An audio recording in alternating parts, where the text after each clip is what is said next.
So 25-year-old Onye Johnson, aka Angry Reactions, BKA Just Pearly Things X, just got acquitted on DV charges. This year on February 12th, he was arrested because a woman at a hotel in California called the police claiming that he had, put his hands on her after something verbal started and then it led to something physical. The woman didn't need the medical attention and Onye went and bailed out himself with $50,000 cash money out of his pocket that he won't see back at all. And immediately after getting out of jail, he goes onto his platforms because he has such a big following and he wanted to get in front of these narratives to clear his very own name. I know y'all been seeing what's going on with me. All the news articles, all the pages posting me, all the comments, all the TikTok videos people making about me destroying my character. I see it just like y'all see it. I want to start this video off right. I don't think domestic violence is funny in the slightest. I see the comments, right? Oh, Angry Reactions finally had an angry reaction. I get it. Some of y'all is kids and some of y'all just trying to be funny, but this is something that's happening in real life for me. All right. And before he even goes into it, I think it's very important to note, one, who his character is and his identity on the internet. Now, although Angry Reactions does do angry reactions, he puts a positive spin on those things. But because that first part, that first moniker is something that he's attached himself to and he's let that be his personality, I think that that does weigh into how people perceive this situation. We might not even see who his girlfriend is, but they can just go ahead and assume that he dates white women because they know what he did with Pearl Davis. He did date her. And they can already put that imagery in their mind of a big angry black guy dating a fragile white girl and this guy having an angry reaction, as he said that they said on the internet. And that just is a historic recipe for disaster. So that let the door be open for a lot of people to get on the internet and bash him for who he is without even understanding the full context of the details. But I'm gonna give y'all the detail I feel like y'all need to know. This was a situation. I was being attacked by a woman and the slightest bit of defense landed me in jail. I don't know why everything happened the way it did.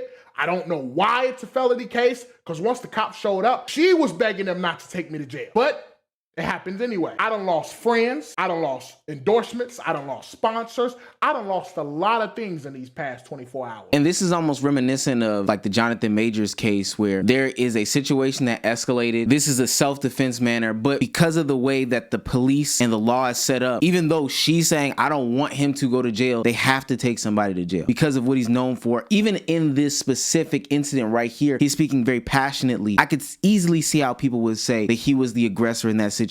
And no questions asked, bring him down here. What's messed up though is without any information, people went ahead and took those brand deals away. And I can almost guarantee you, because it's so easy to take those brand deals away, but it's not easy to bring those back. He will not see that back in his life for a long time, if ever to come. Why I'm really making this video is for majority of the public. I've never been in a situation like this before in my life where the whole world is attacking. And as you can see, I'm visibly frustrated because here's how everything play in my mind. All the positive content I push out into this world and I couldn't even get the benefit of the doubt. People immediately crucified me before they even found out what actually happened. And I just find that so crazy.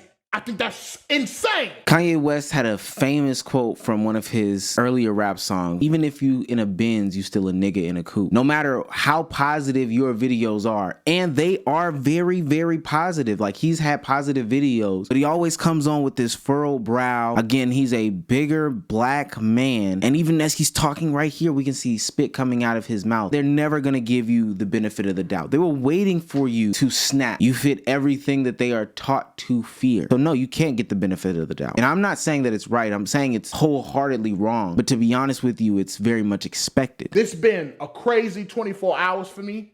A lot has happened. I had to let y'all know exactly what this was and exactly how this is gonna play out. The girl that's involved, she didn't even want me to go to jail. She's gonna go to court. She's gonna tell the judge exactly what happened. And hopefully, I don't have to do no time because like I said, this is a felony crime for some reason. It said I got arrested for alleged domestic violence. It said a verbal altercation turned physical. Nowhere, anywhere did it say I put my hands on a woman. But people flood flood of my DMs. Oh, you hit women. You're a woman abuser. You're a woman. People, I see people come to my defense like, hey, let's wait until we find out what actually happened before we cast judgment. And people in their comments like, oh, so you're defending a woman abuser? What he said back there was very important because of the way that media literacy and how people interpret and comprehend things is just so out of the way. It turned physical but doesn't specify which side. Because you have your assumptions, you automatically assume that it's this big black man, but it could also mean that it was her. And with a quick Google search, I can see it right here. California is a mandatory arrest state for something like DV: visible injury, property damage, confession, alleged victims, reports of incidents, or eyewitness statements. Any evidence of any of these things could have put Angry Reactions at risk of going to jail. And I'm not gonna lie, his physical appearance did not help it at all. People knew that these were the way that laws were set up in the United States. I think that they would move a little bit differently before they acted. Because people can't read, it should be up to the people that create these headlines or whatever to do a better job of how they report it. However, because they do not do a good job of reporting it, or because people do have bad ideas of what interpretation is, then we lead to situations like Angry Reactions is in right now, and it's actually pretty bad. This has been very frustrating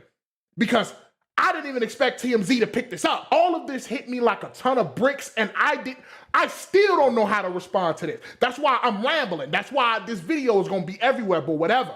I don't have a PR team. I don't have people feeding me lines. I didn't write no notes or what I was gonna say. None of that. I just had to let y'all know the truth. I'm innocent. And that entire video is like a really, really tough watch. But today on March 5th, Angry Reactions reveals exactly what happened in the court. And it seemed that it went exactly how he said it would be. And it's a simple post. It's just a blank screen, background music, not guilty, case dismissed. So it's safe to assume that how he laid it out is exactly how things happened when he went into court. Look, I think with a lot of the celebrity drama that's been going on in the court these days, it is safe to say that people need to just wait. People need to learn to read with comprehension and ultimately wait until a large amount of evidence comes out before you make a decision. I covered the Tory Lanez and state of California trial, and every single day it seemed like a new piece of evidence came out. But what I found was most disgusting, the way that they decided to spin the narrative up, or the way that they decided to skew their wording in order to make things seem like they were leaning one way or the other, just for a good amount of people to feel like they were blindsided when judgment came out and it was not in their favor. But that's because they decided to make judgments as things came out. They were quick, they were rapid, and they were also irrational. So with that being said, before you judge a book by its cover, just take the opportunity to read the whole book. But you know, I could be wrong here. Just let me know in the comments, please.